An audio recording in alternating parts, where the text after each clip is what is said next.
Ryari ijoro ry'abagabo nk'uko twese tubimenyereye birumvikana ni UEFA Champions League byari bikomeye kabisa mu gihugu cya Espagne Santiago Bernabeu ikipe ya Real Madrid yakira ikipe ya Arsenal ku mukino wo kwishyura wa kimwe cya kane cya UEFA Champions League. Ibyo ngiye kuza kabisa tukinjiramo tukareba ese ikipe ya Arsenal kabisa ni cyabashije kuba yarusha ikipe ya Real Madrid ikabasha kwitsinda ibitego bibiri kuri kimwe, nyamara Santiago Bernabeu yose iri inyuma y'ikipe ya Real Madrid. Ibyo ngiye kuza tukinjiramo, gusa mbere uko tubijyamo reka tumanze turebe neza niba twarakoze subscribe kabisa, mbwira wowe utarayikora ku ngubu ariko kanya ufite kabisa, tukajya twemeza kugenda tubana gatanu kuri gatanu.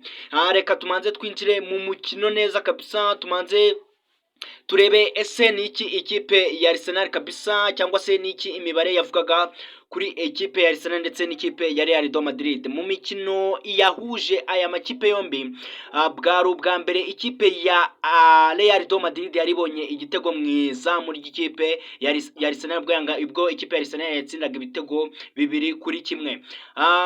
Kandi bwari ubwa gatatu aya makipe yombi ahuye, kuko mu mwaka w'ibihumbi 2006 ubwo ikipe ya Arsenal yahoraga n'ikipe ya Real Madrid muri knockout kabisa. Umukino wa mbere mu Bwongereza mu birumvikana umukino banza byarangiye ari ubusa ku busa, umukino wo kwishura ikipe ya Arsenal ibasha gutsinda ikipe ya Real Madrid igitego kimwe ku busa cya Thierry Henry mu mwaka w'ibihumbi 2006. Birumvikana hari muri UEFA Champions League nubwo byarangiye ikipe ya Arsenal itsindiwe kuri finale ya UEFA Champions League, ndetse bituma kabisa amahirwe yo kuba yayegukana mu buzima akomeza kugenda yoyoka.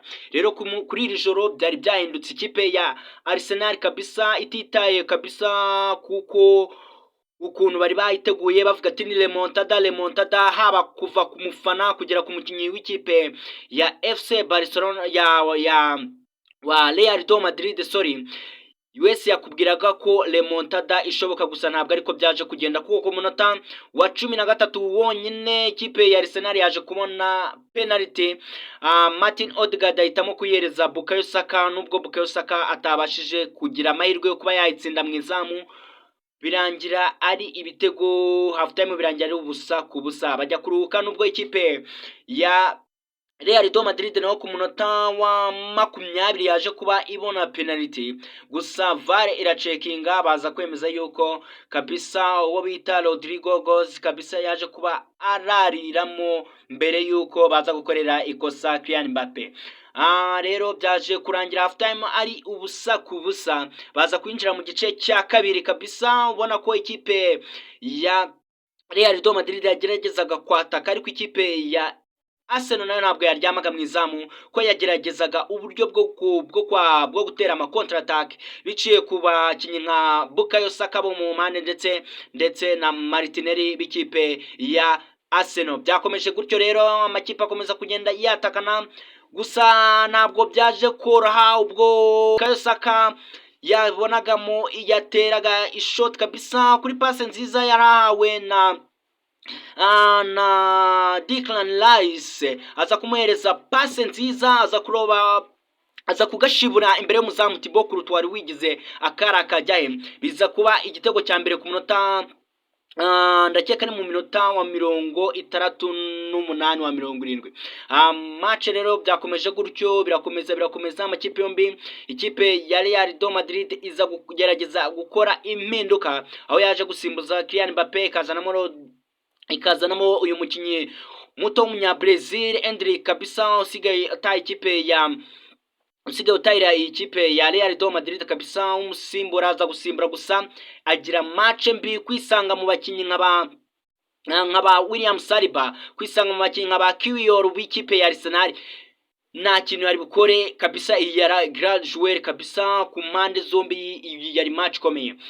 Ku munota nta munota uciyemo Vinicius ku burangare bwa William Saliba, umusore w'umufaransa kabisa, ubwo yirangayeho nta kindi Vinicius yari bukore, yamwatse baro ahita atera baro, nubwo yayiteye benshi bavuga ko itari bujyemo, gusa ku mahirwe menshi yiwe nubwo yayiteye aryamye iza kubona izamu ijya mu ncundura z'ikipe ya Arsenal.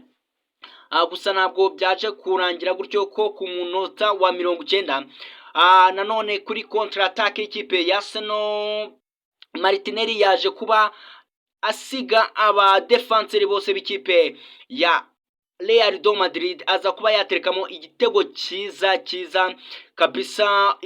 Match irangira ari ibitego 2-1. Ese jya muri comment, ni gutya wari ubyiteze ko remontada ishobora kuba, cyangwa se wari witeze ko ikipe ya Arsenal ishobora kuza gukora akantu? Ugiye kureba uko ikipe ya Arsenal yakinaga, ikipe ya Arsenal yacungiraga hagati ndetse ikanacungira mu kunyuza imipira hagati mu mpande, haba ku ruhande rwa Bukayo Saka ndetse no ku ruhande rwa Martinelli, noneho bakaza kuyitera bagaruka hagati mu kibuga ndetse bagacungira no ku ma contre attaque nkuko nabivuze kare. Mu gihe ku ruhande rw'ikipe ya Real do Madrid yo yacungiraga ku mipira yo kugenda bubaka ariko bihuta cyane bakoresheje impande za Vinicius Junior ndetse bakagerageza gushakisha Mbappe hakiri kare. Ugiye kureba n'uburyo bakinaga, Mbappe bageragezaga kumereza imipira bakinjira muri box, ariko defense y'ikipe ya Arsenal kabisa yaje kuba yababera ibamba, ikaza kubabuza uburyo bwo kuba bareba mwiza mu byoroshye kabisa. Ugiye kurana n'igitego batsinze, cyari igitego cy'uburangare ku ruhande rw'ikipe, ku ruhande rw'abadefenseri b'ikipe ya Arsenal, ko yari umupira babambuye hafi no muri box, Vinicius Junior akaza kurutera aryamye, noneho bigahita biba ibitego 2-1. Nuko nguko umukino warangiye. Gusa reka manze mbabwire ko mu mikino igera kuri 4 imaze guhuza ikipe ya Arsenal ndetse n'ikipe ya Real do Madrid, hose ubwo birumvikana ni muri UEFA Champions League. Ikipe ya Arsenal imaze gutsindamo imikino 3 ndetse ikipe ya Real do Madrid na rimwe irabona intsinzi kuri ikipe ya Arsenal, mu gihe banganyije umukino umwe muri 2006 nabibabwiye, wari umukino ubanza kabisa wa UEFA Champions League muri knockout, aho byarangiye ari ubusa ku busa mu gihugu cy'Ubwongereza. Ikipe ya Arsenal ikaza kuba yakuramo ikipe ya Real Madrid igitego kimwe cya Thierry ari mu gihugu cya Espagne. Ese wowe ni be bintu watekerezaga? Ese urukone Arsenal yabashije gukuramo ikipe ya Real do Madrid izabasha gukuramo ikipe ya Paris Saint-Germain kabisa y'umutoza Luis Enrique kabisa? Abanya Espagne bombi kabisa bazaba bahuye ku kibuga, haba Mikel Arteta ndetse na Luis Enrique kabisa, bizaba ari umuriro. Reka ujye muri comment utubwire, ese wowe niye uha amahirwe yo kuzagera finali hagati y'aya makipe yombi yamamariza Visit Rwanda? Ikindi nakubwira nuko utarakora subscribe kabisa uri kugenda ucikanwa cyane, kuko ahangaha niho honyine wasanga amakuru y'imikino yizewe kandi 5 kuri 5. Reka nkomeze kubifuriza ibihe byiza. Ciao ciao.